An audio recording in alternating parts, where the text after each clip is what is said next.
Great. Thank you very much. So we are continuing now, and we will hear something about the taxonomy of prospective and retrospective moral responsibility in collective context. Thank you. First, Pascal, thank you for inviting me and organizing this conference. So two small background remarks maybe to understand why I want to have a taxonomy. So I mainly, or at least partially, work in global ethics and global justice, and I think that social ontology gives us the tools to solve many problems there which seem to be unsolved. And in particular, I wanted to have an account of collective action that helps us to understand global moral problems. So part of my research is on the role collective agents play in solving global moral problems, which is not a surprise, but nonetheless, you need social ontology to say meaningful things about this.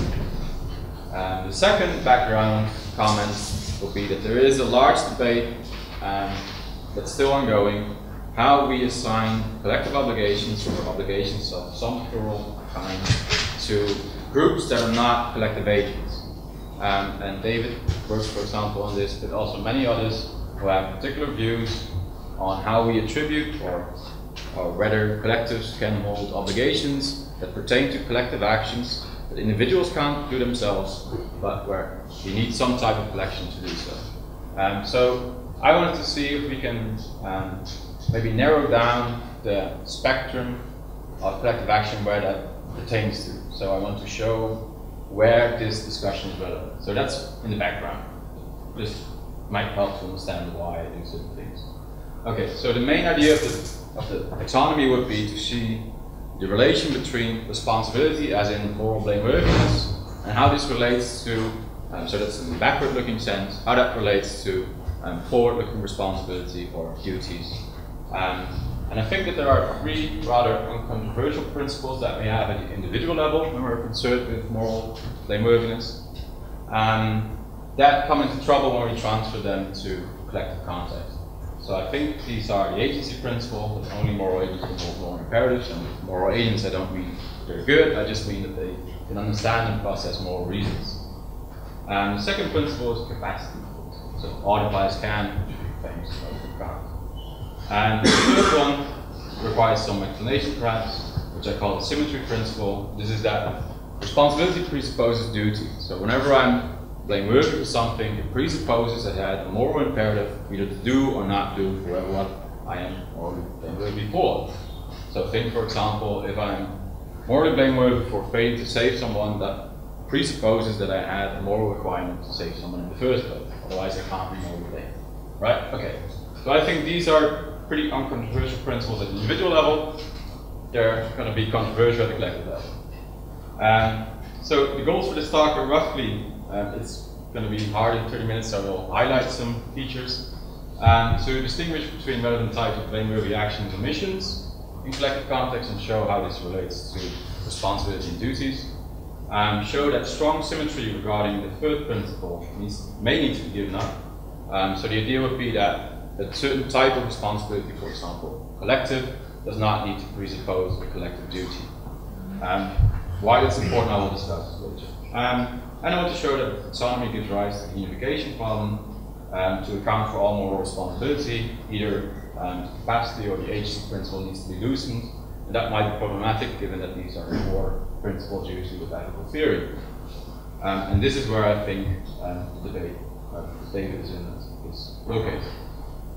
So let's look at an individual case of moral blameworthiness. We have a moral agent. That agent is capable of understanding and processing moral reasons, and it will act hopefully accordingly. That's the idea. So it has a duty, and I understand the duty to be a pro tanto moral reason to act. It can be positive or negative, and it's important to say it's forward-looking. This is where we have the agency principle and all advice can. That usually requires the agent to do something, and if there is blameworthiness, that agent will either violate that duty or it will fail to act. So it fails to fulfill the duty in question. And that leads to moral responsibility, and the person is blameworthy for his action or omission. And this is where the retrospective part comes in and where we have symmetry principle, presumably. So what I'm essentially going to do is I'm going to fill in every single line with collective elements and see what happens. So I think there are three types of collectives we can meaningfully distinguish between. I think most people will roughly agree about this. So I think there are unstructured collectives, which is a mere collection of group of agents that are spatially and temporally bound together through coincidence. It lacks organizational structure or any type of decision making, and it's incapable of joint proposed behavior. For example, the affluent men, humanity as a whole, and so on. We have proposed collectives, or teleological collectives, that can be defined in terms of a common feature, or, for example, as Larry made us by reference to solidarity that enables the group to engage in joint proposed behavior, so they can act together in a more strong sense. But they do lack the clear procedures for forming decisions, intentions, beliefs, and desires attributable to the collective as such, which is why it's not an holistic agent in some sense. So an example would, for example, be a riot mob or a team. Although a team is already, I think, and then we have structured collectives, collective agents that have some minimal organizational structure, a formal decision-making procedure, or maybe informal, depending on your view, enabling the collective to form representational and goal-seeking states, to act upon these states, and it satisfies, at least that's the idea, appropriate procedural rationality, and it has these features robustly. This is what I think ties in mostly with what they say, but also what David has said with vetted in 2006. I think these qualify as moral agents because they satisfy at least one necessary condition for moral agency, namely being capable of understanding and processing moral reasons and to act according to those reasons. The other two collectives cannot do so, and therefore they are not moral agents because they do not satisfy one of the necessary conditions for agency. Then look at the types of responsibilities that are possibly involved. I think there can be individual, I think it can be shared, and I think there can be collective responsibilities. I will focus on the latter two in light of time. Regarding individual responsibility, they're just the run-of-the-mill conditions for responsibility. Okay, so let's look at shared responsibility. This is a responsibility that is sometimes characterized as distributed responsibility. It distributes to the members of the group. It is, in a sense, an aggregated personal responsibility. The attractiveness of this type of responsibility, I think, is that it doesn't need to posit the existence of a collective agent up and above the members with some type of independent ontological standing. Because the collectivity may be nothing else but members related in certain ways.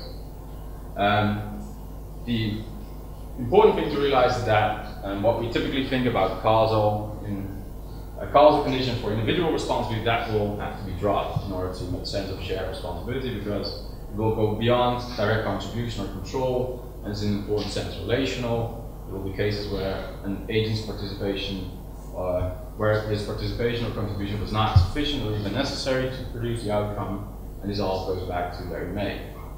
The idea is that the degree may certainly vary per agent, and it's not determined in proportion to the size of the group, and it may be, as SYMMETRYM showed, that agents share responsibility even in full, so they are all fully to be blamed for the outcome of the group's action. There are some who deny that there is shared responsibility, and they think that responsibility is either individual or collective in nature. And these Stephanie Collins, Holly Lockwood Smith, Tracy Isaacs, but also people like David Miller. That's a different story, but it will feature partly the arguments I will present later. And then we have collective responsibility, which is non-distributive, belongs to the collective as such, as a whole. So we think BP as a whole, as a collective agent, is to be blamed, for example, for the Deepwater Horizon spill. So that doesn't mean that all or even any of the members are necessarily individually responsible. So it's a different level of moral responsibility altogether, and I agree there with Tracy Isaac. So typically, we think that this only pertains to collective agent, although Sarah Rachel Chant has a beautiful small article against this. What is blameworthy is not some immaterial being or mysterious entity floating around, nor some organizational structure, but is the collective agent, including its members. That's important to realize because I think often people assume something different. And this ties in with holism because they attempt to justify the intentionality and agency of a collective. So it's a group of agents organized in certain ways. Kenny has, I think, quite usefully points out. And given the supervenience that we know from this embedded, I hope, I'm not going to explain everything, but collective intentionality supervenes on the individual input, and the same goes for collective action. So it's important that we cannot strip its members away, because there is supervenience, so there is this dependency relation nonetheless, but it's multiple realizable, which is why it's a different level on the macro. I hope this is sufficient.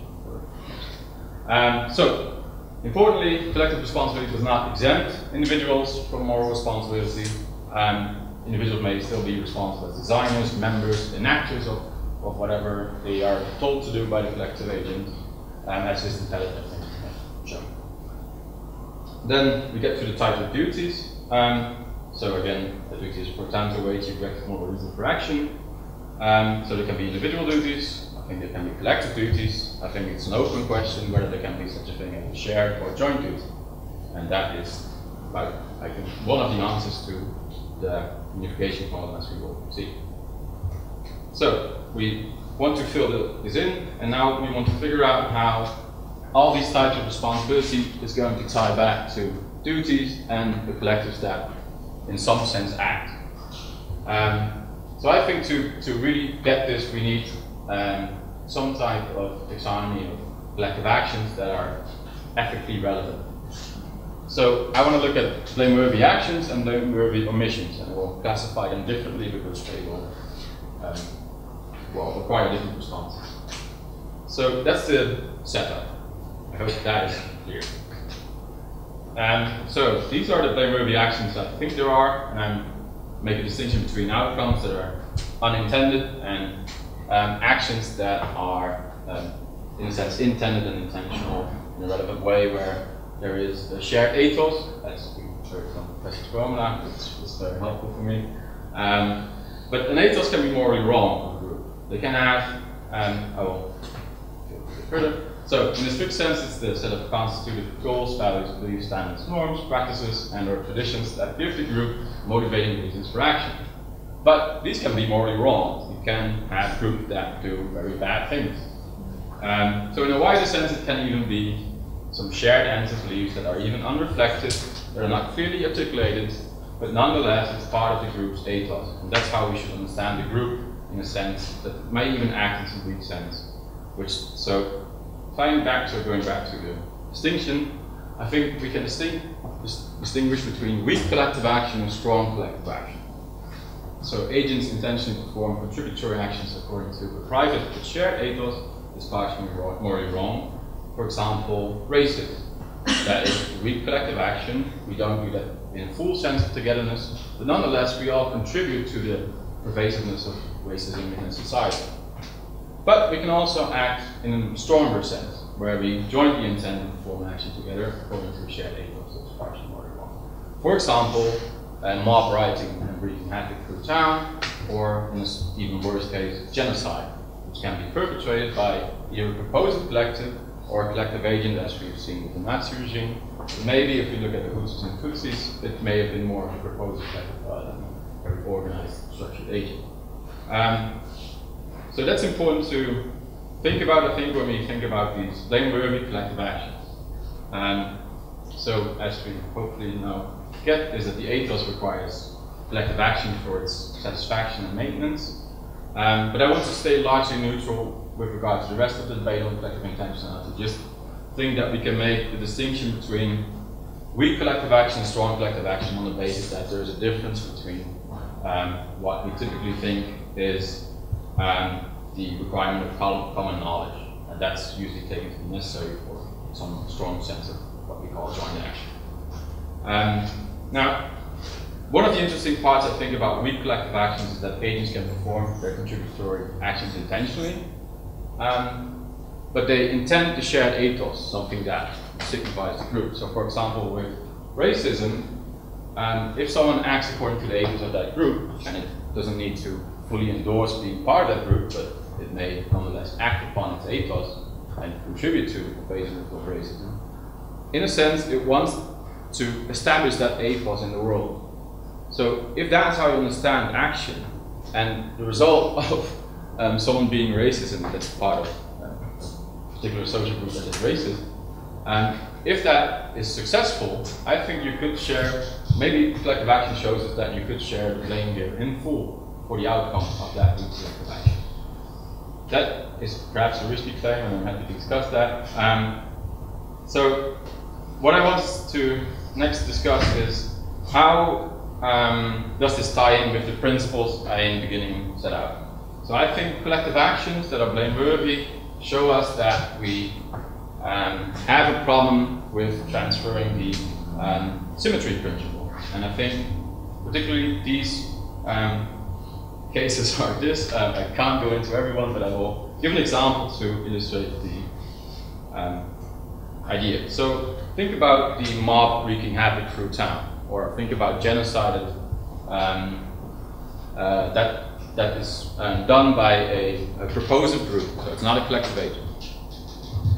In this case, every single individual is capable of refraining from partaking in a harmful collective action. So to understand the prospective side of this part, we only need to think of individual duties to refrain from contributing to harm. But we can't account in a retrospective way for the full harm and for the full moral significance of these collective actions without making it in some sense collective, without thinking that it's maybe shared or collective. I'm happy to debate that.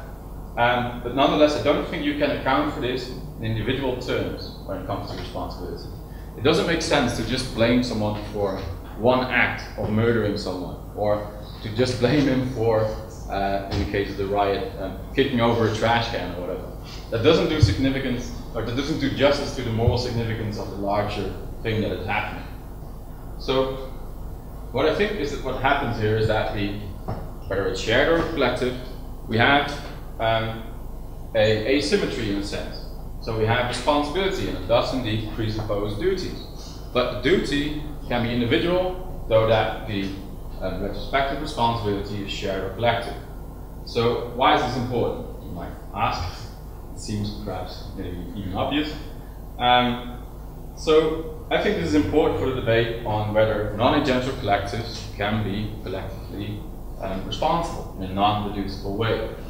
So typically, so the idea would be if the violation of individual duties may lead to shared responsibility, it may as well lead to collective responsibility in some cases. So typically there is an argument for those in this debate who want to say something like a non-agential collective can't be responsible because it cannot hold collective obligations. But that is an argument that presupposes that there is strong symmetry, which I hope I've just shown that is at least doubtful where that's there. But conversely, they also try to show that maybe a non-agential collective can hold collective obligations because they sketch situations where it must have been that there is some type of collective responsibility and we have a non-agential group. So, but both these types of arguments presuppose that there is a type of symmetry that is very strong between type of duty, type of responsibility, which I think these cases show requires at least further argumentation to make that claim. So there are two ways I think we can go. We can either widen the symmetry principle, which means that responsibility as blameworthy does presuppose duty, but it may be different types. Or if there is shared responsibility, which I think I've only shown that at least, because it's still in the end aggregated or distributed individual responsibility, it may not necessarily say something about the relation between collective duties and collective responsibility. But this is something I think that needs to be argued for, and that is currently not done in most of the debate. Then I want to get to, so that's the symmetry problem, I guess, however you want to call it. Now I want to go to the maybe even bigger problem, which concerns blameworthy inactions and omissions in collective context. So again, I make a distinction between relevant types that I think are useful for thinking about building moral problems. I can't go into everything right now, so I'll just focus on the last two. And this ties back to, I believe last year Bernd gave here a talk about health paper and his view on how to deal with all that, and this is roughly the same. But I will explain it, so I hope it makes it clearer.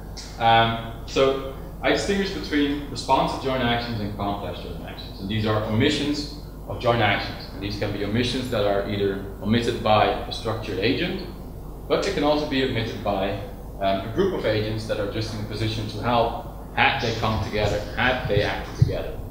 And that is, I think, quite often the case where we deal with global moral problems where there is not a group agent in place that can deal with this. All right, so I will skip this. I have to come back to this. So to explain the distinction, sorry, I'll briefly explain the. All right, so with response to joint action, it is clear what needs to be done. So it's reasonably clear that agents just need to act together and perform a strong joint action. So the agents jointly intend to perform an action together that is reasonably obvious towards the achievement of a shared ethos. And if we would think about real life cases, I think, for example, we can think about something where there is a certain salience, like a political demonstration where someone has organized. But you don't need the group to be organized as such for them to demonstrate, right? Okay. And then we think sometimes what is omitted is a complex joint action where agents jointly intend and form an action together that requires a plan-like deliberation towards the achievement of a shared ethos. And here the shared ethos is good. So think, for example, when it comes to global poverty, that would be combating corruption, that would be provision of basic services, that would be improving economic development if you think about what the role would be of the World Bank and the IMF, which is what I sometimes focus on. So this is where I think most of the problems will boil down to when we think about global moral problems. But okay, so to give an example that illustrates the difference, I think we need to go back to Held's famous paper in the 70s of whether a random collection can be morally responsible. And this has been usually taken as the start of this debate, I think, about whether non-agential groups can be responsible or can be obligated. But I think there's a distinction there that many have missed, or maybe or at least don't care about. I don't know, either way. So the subway bully example is famous, I think. It's basically goes like this. Suppose a random collection of individuals witnesses a strong bully beating the smallest person in the subway car to death. None of the agents can individually overcome the bully, but together they could subdue him without risk to themselves.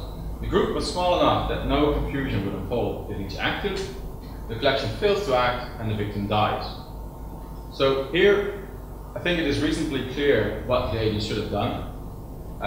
All is required is some type of minimal response to each other and some type of willingness to jointly intervene. I think that the joint action that needs to be executed is fairly obvious. It's clear which distribution of roles roughly there would be. Someone grabs his arm, someone grabs his legs. It's not very complicated. So I think it's clear when the goal is reached. Its achievement is not seemingly unlikely either. So I think all of this leads to the, or at least that's my argument, I guess, that the counterfactual claim that the collective could have done otherwise is true.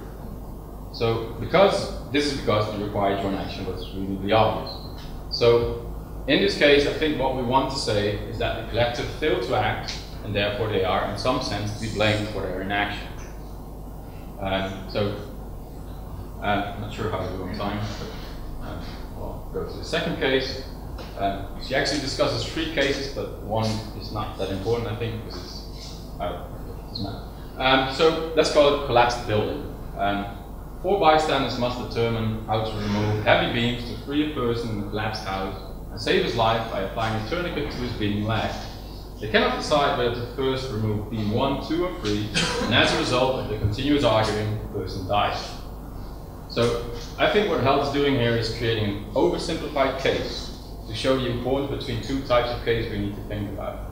So why is it oversimplified? Because she wants to make sure that the epistemic condition that the collective must be able to ascertain which collective action they should perform if this is not clear from the onset. So that's why removing beam 1, 2, or 3, they're all in some sense still salient options, but it's hard to determine which collective action you should do.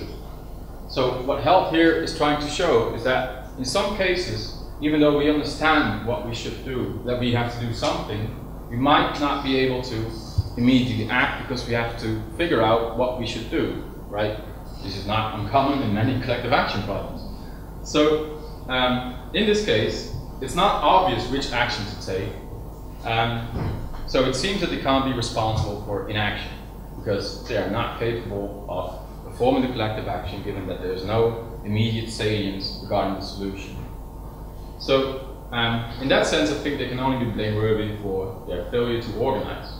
So they should have gotten, as Bernard would say, their act together and organize themselves in a relevant way. So I think what Hell is trying to argue here is that if it was not reasonably obvious which joint action was required, but it was reasonably obvious that a joint action was required, and that a joint action is, in some sense at least, ascertainable by the collective, then agents share responsibility for failing to transform the group into an organized group capable of deciding which action to take. So I think this presupposes what Stephanie Collins has been doing, or she has an account of this, which are called collectivization duties, and those are individual duties to take responsive steps towards the formation of a collective agent that incurs a collective duty to address the more repressive matter. So the attractiveness or the appeal of this account is that it avoids violating the agency principle and avoids violating the capacity principle, because the collective agent that will be formed is a moral agent, therefore can hold a collective duty to perform the joint action. Right. So if we, this is again a big mapping of things that are relevant, I will not go into this, but when we think about the subway case, here it is an omission of a responsive joint action by a non-agential collective. So we, or at least I hope that we agree that there is at least some blame to be had there. This presupposes a duty, but that's not possible given the agency principle or what implies can, right? So the non-agential collective cannot hold an obligation without violating the agency principle, given that it's not a moral agent, because it cannot process moral reasons and act accordingly. So, but at the same time, none of the individual agents can hold an obligation to perform a joint action because they're not capable of performing a joint action by themselves, only together, right? So if you assign an obligation to each individual, it presumably would violate what implies can. So this problem doesn't disappear if we loosen symmetry principle, or if you think that this is in some sense collective responsibility and not shared, because the problem is at the forward-looking part. This is where the problem originates. So I think in order to account for all moral responsibility in collective context, we must alter one of the core principles of ethical theory. But I think that hopefully the insight at least that is to be gained from this is that there are many cases where we want them to act, but it's not that we need these responsive joint actions, but we need complex joint actions, and that requires organization and transformation of a group into an organized whole, and that has a lot of other things to think about. But that response is not possible, I think, to these responsive joint actions, because we don't want to say that the group there needs to transform itself, we don't want to say that it needs to organize itself, we just want to say that the group there needs to act. And that means that there is a different moral obligation.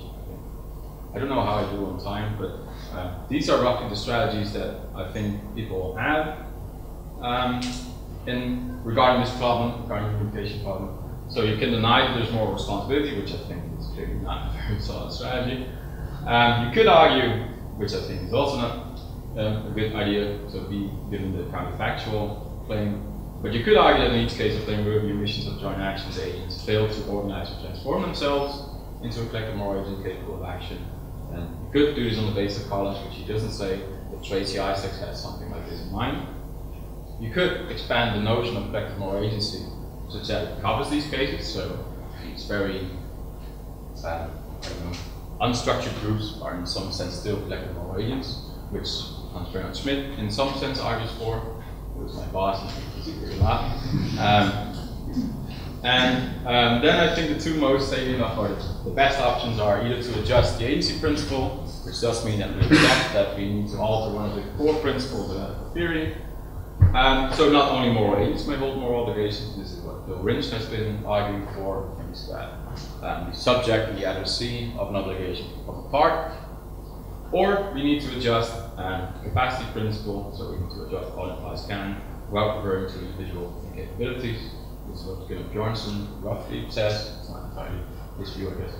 And Felix Pinker has argued this, and Hans Renker, I think David will go this way too. So these are the strategies, and I hope this is illuminating a problem that is, I think, currently, I think, a hot topic in many debates. This would be the overview, but I can't go into all that. So, concluding, I think it shows, or at least I hope to have shown the importance of analyzing collective action to get a better understanding of the relation between duties and responsibilities, especially in collective context. There's at least reason to doubt that there is strong symmetry between duties and responsibilities, which I think should be explored further. And I think there is a unification problem that we cannot get out of, and we need to alter either the agency principle or the class can, and that's going to be a hell of a mess for any ethical theory, so we'll have some work cut out for us. And I hope to explore this further in other work. Thank you. Thank you.